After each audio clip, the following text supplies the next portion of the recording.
என்னை ஆட்கொண்டவரும் நான் சேவிக்கிறவருமான ஆண்டவராகிய இயேசு கிறிஸ்துவின் நாமத்தினாலே அன்பின் நல்வாழ்த்துக்கள்.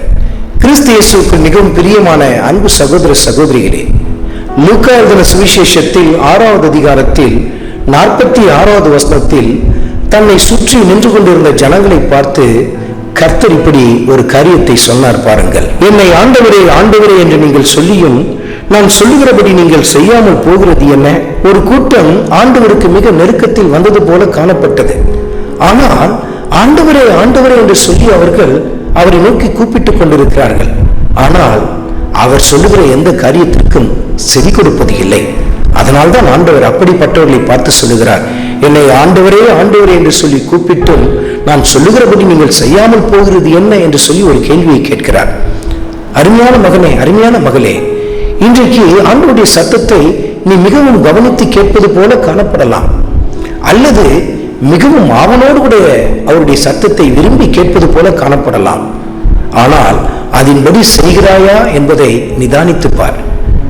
ஆண்டவருடைய சத்தத்தை கேட்டும் அதன்படி செய்யாமல் போகிறவர்கள் எவ்வளவு அபாக்கியசாலிகளாய் காணப்படுகிறார்கள் பாருங்கள். இன்றைக்கு ஒரு திரள் கூட்டம் இப்படிதான் காணப்படுகிறது.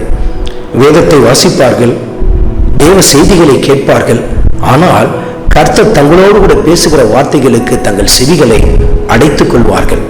கர்த்தர் இப்படிப்பட்டவர்கள் மேல் பிரியமாய் இருக்கிறதில்லை பாருங்கள்.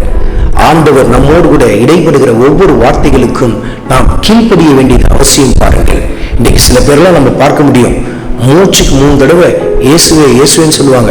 உட்காரும் போது ஒரு ஸ்தோத்திரம் சொல்லுவாங்க, எழுந்திருக்கும் போது ஒரு ஸ்தோத்திரம் சொல்லுவாங்க. எல்லா சமயத்திலும் ஸ்தோத்திரத்துக்கு பஞ்சம் இருக்காது. ஆனா பாருங்க, கர்த்தருடைய வார்த்தைக்கு கொஞ்சம் கூட கீழ்ப்படிய மாட்டாங்க பாருங்க. இப்படிப்பட்ட வாழ்க்கை கர்த்தருக்கு பிரியமற்ற ஒரு வாழ்க்கையாய் காணப்படுகிறது.